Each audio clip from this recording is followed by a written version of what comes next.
रवि और साक्षी की शादी धूमधाम से हुई थी। दोनों एक दूसरे से कॉलेज के दिनों से प्यार करते थे और परिवार की सहमति के बाद उनका रिश्ता विवाह में बदल गया। शादी के अगले ही दिन रवि ने साक्षी को सरप्राइज दिया। हनीमून के लिए शिमला की बुकिंग। तैयार हो जाओ मैडम, कल सुबह 11 बजे हम निकल रहे हैं अपनी जिंदगी की सबसे खूबसूरत ट्रिप पर, रवि ने मुस्कुराते हुए कहा। साक्षी की आंखों में चमक आ गई।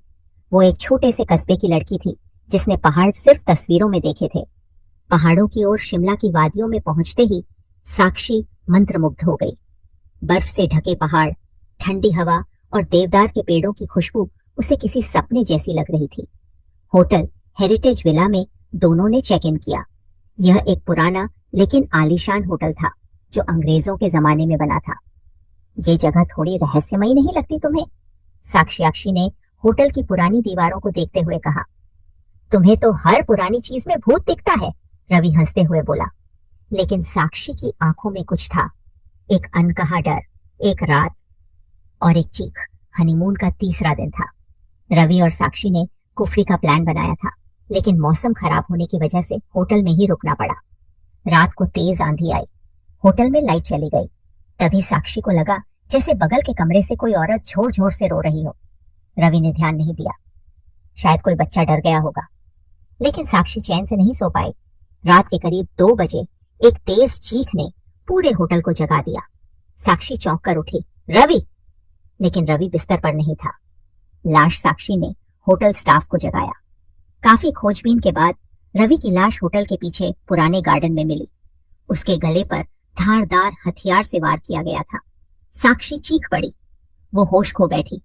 पुलिस को बुलाया गया। इंस्पेक्टर महेश रावत केस की तहकीकात करने पहुंचे। उन्होंने देखा कि रवि की जेब में उसका पर्स और मोबाइल मौजूद थे। मतलब ये डकैती नहीं थी, सीधा मर्डर। तुम्हारे पति का दुश्मन कौन हो सकता है साक्षी जी? इंस्पेक्टर ने पूछा।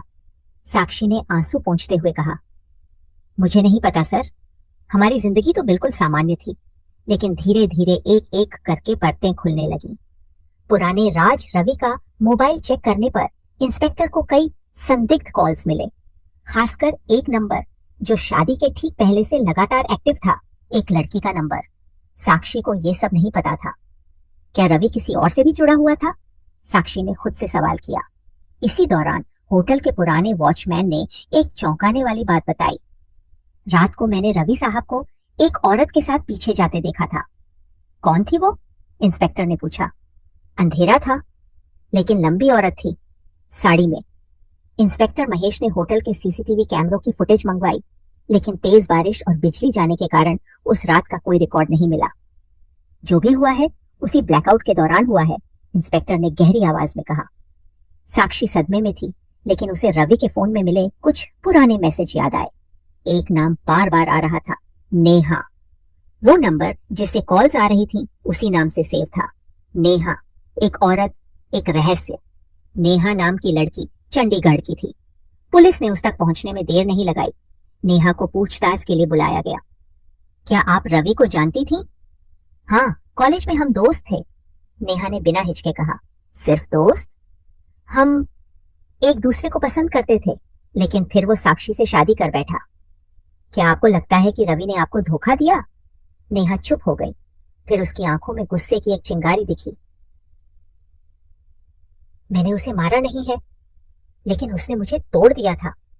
होटल का अतीत। इसी दौरान इंस्पेक्टर को होटल के पुराने मालिक की बेटी रागिनी मिली। रागिनी ने एक चौंकाने वाली बात बताई। 30 साल पहले इसी होटल में एक नई दुल्हन की हत्या हुई थी। क्या? साक्षी चौंकी। हाँ, उसका पति होटल के एक वेटर के साथ भाग गया था। लड़की ने आत्महत्या कर ली। उसके बाद से लोग कहते हैं उसकी आत्मा यहाँ भटकती है। साक्षी का चेहरा पीला पड़ गया। रात को रोने की आवाज, वो औरत की परछाई, क्या वो सच था? इंस्पेक्टर को इन बातों पर यकीन नहीं था, लेकिन उसने रागिनी से कहा, हमें उस पुराने केस की फाइल चाहिए। गार्डन का सच जांच करते करते इंस्पेक्टर महेश को होटल के पीछे बने पुराने गार्डन में एक टूटा फूटा कुआं मिला। वहां कुछ ताजे पैरों के निशान थे।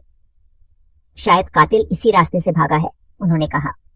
कुएं के पास एक सुनहरा पेंडेंट मिला, जिस पर एन की नक्काशी हो। नक्काशी थी। नेहा, इंस्पेक्टर ने पेंडेंट उसकी तरफ बढ़ाया। नेहा ने पेंडेंट देखा, फिर चुपचाप बोली, ये मेरा है, लेकिन मैंने वो रवि को तोहफे में दिया था। मतलब रवि के पास था, फिर वहां कैसे आया? अब कहानी में और भी मोड़ आने लगे। एक अनदेखा खतरा, शोक में डूबी साक्षी धीरे धीरे होटल के माहौल को महसूस करने लगी। उसे ऐसा लगने लगा जैसे कोई उसे हर वक्त देख रहा हो। रात को जब वो अपने कमरे में थी, दरवाजे पर हल्की सी खटखटाहट हुई। उसने दरवाजा खोला। कोई नहीं था, लेकिन जमीन पर एक पुराना लिफाफा पड़ा था। उस लिफाफे में एक फोटोग्राफ था, रवि एक औरत के साथ, किसी होटल के रूम में। ये कौन है? साक्षी ने कांपते हाथों से इंस्पेक्टर को फोटो दिखाई। यह औरत नेहा नहीं है, ये कोई और है। इंस्पेक्टर ने गहराई से फोटो को देखा। अब एक तीसरी औरत की एंट्री हो चुकी थी। इंस्पेक्टर महेश ने उस फोटो को स्कैन करवाकर चेहरे की पहचान कराने की कोशिश की। कुछ घंटों बाद रिपोर्ट आई। उस औरत का नाम था डॉ रिया कपूर, जो शिमला में ही एक क्लिनिक चलाती थी।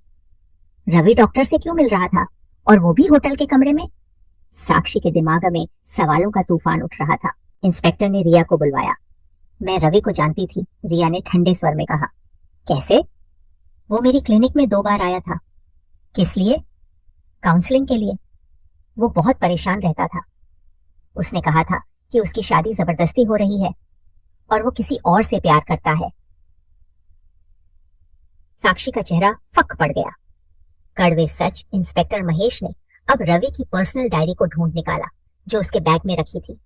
डायरी में रवि के हाथ से लिखी बातें पढ़कर हर कोई हैरान रह गया। मैं नेहा को छोड़ नहीं पाया, लेकिन अब शादी हो रही है। मुझे लग रहा है मैं 2 जिंदगियों के बीच फंस गया हूं। मैंने जो किया शायद साक्षी डिजर्व नहीं करती ये सब। डॉ रिया कहती है कि सच्चाई का सामना करना जरूरी है, लेकिन अगर नेहा ने कुछ कर लिया तो?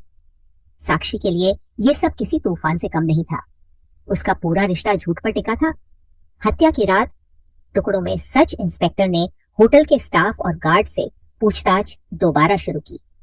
एक सफाई कर्मी ने बताया, रात को करीब 1:30 बजे रवि साहब बहुत गुस्से में थे, किसी से फोन पर लड़ रहे थे।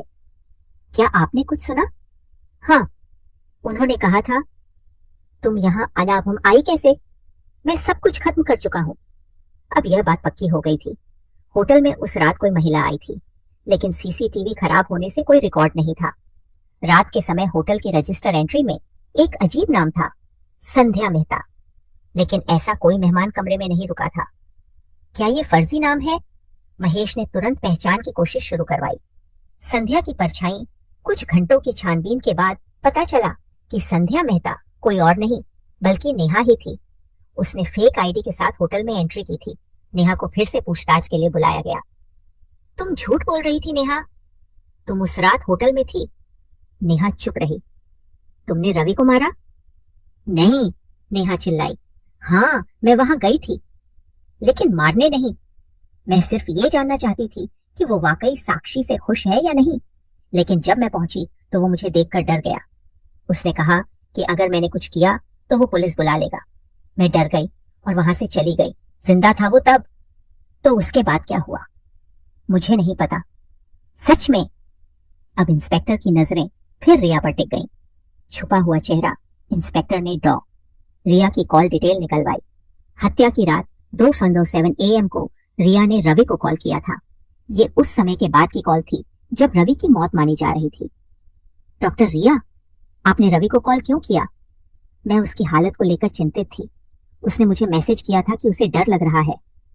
क्या आप होटल गई थी? रिया ने चुप्पी साध ली। हमारे पास सबूत है कि आपकी गाड़ी उस रात होटल के पास देखी गई थी। आप होटल आई थी और शायद आपने रवि को आखिरी बार देखा। रिया की आंखें भर आईं।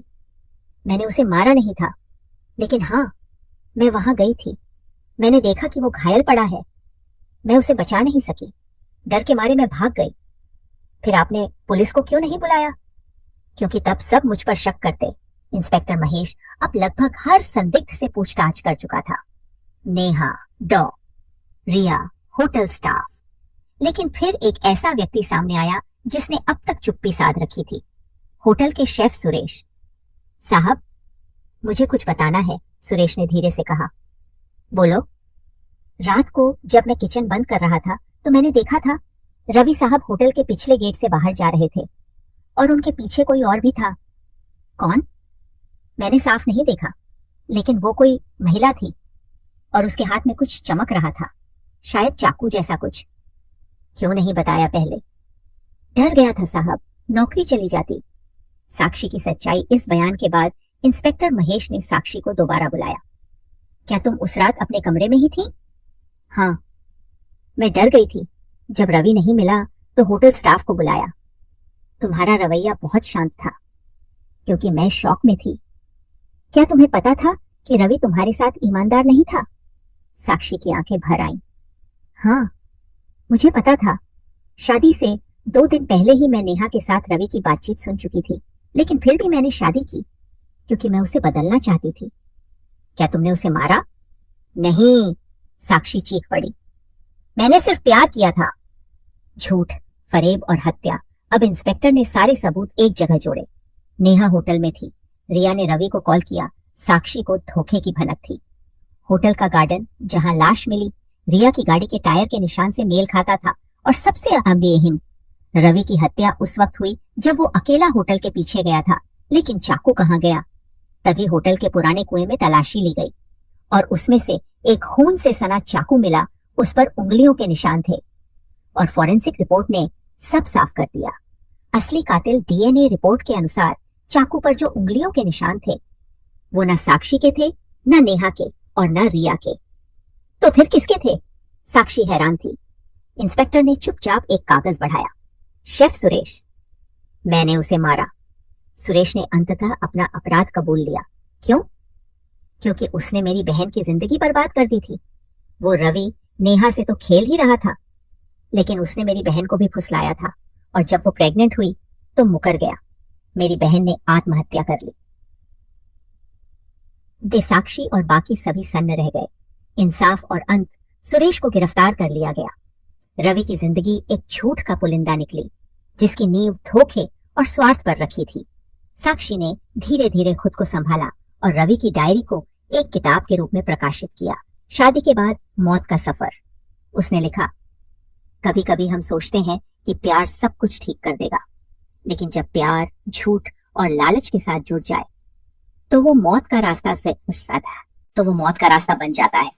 4 महीने बाद शिमला कोर्ट में केस चला।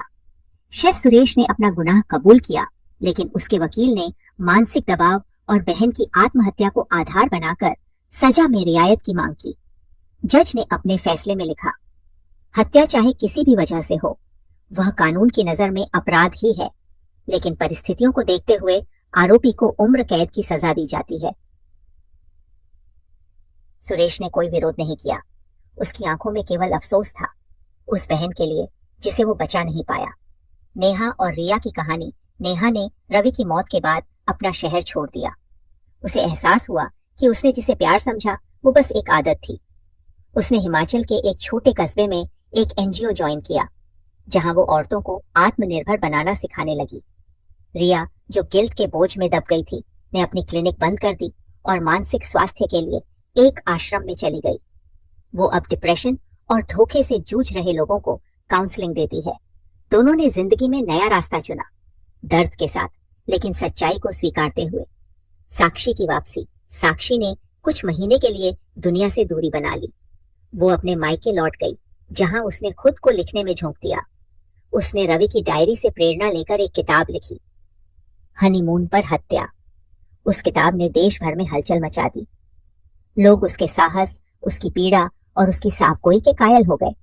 साक्षी ने कभी शादी नहीं की, लेकिन उसने खुद को एक नई जिंदगी दी। एक शिक्षिका बनी और अकेली महिलाओं को कानूनी सलाह देने लगी। हेरिटेज विला फिर से खुला। हत्या के बाद होटल हेरिटेज विला कई महीनों तक बंद रहा। लोग कहने लगे कि वहां आत्मा भटकती है, लेकिन इंस्पेक्टर महेश ने खुद एक वीडियो बनवाया जिसमें साफ किया गया कि आत्मा जैसी कोई चीज नहीं थी, सिर्फ अफवाहें थीं। फिर एक दिन होटल को एक नए मालिक ने खरीदा, जिसने उसका नाम बदल कर रखा शांति विला। पुराना कुआं बंद करवा दिया गया और उस जगह एक बगीचा बना दिया गया, जहां एक छोटा सा बोर्ड लगाया गया, यहाँ एक दर्दनाक कहानी दबी है, पर अब यहाँ शांति है। अंतिम रहस्य। एक रात साक्षी अपनी किताब के पन्ने पलट रही थी, तभी एक पुराना खत उसके हाथ लगा जो रवि ने अपनी डायरी के बीच छुपा रखा था। उस खत में लिखा था, साक्षी, मुझे नहीं पता मैं सही कर रहा हूं या नहीं, लेकिन सच ये है कि मुझे तुमसे डर लगता है। Not because of you but because you look right through me. तुम्हारी नजरें मुझे नंगा कर देती हैं। मैं कितना खोखला हूं ये तुम जानती हो। मैं नेहा से प्यार करता हूं, पर तुम्हारे सामने मुझे खुद से नफरत होती है। साक्षी की आंखों से आंसू बह निकले, लेकिन फिर उसने मुस्कुराते हुए वह पन्ना मोड़ दिया। अब फर्क नहीं पड़ता, मैंने खुद को पा लिया है। रिश्ते अगर सच्चाई पर टिके हों तभी उनका वजूद होता है, वरना वो एक लाश बन जाते हैं जो कभी भी दफन हो सकती है या किसी रात वापस लौट सकती है।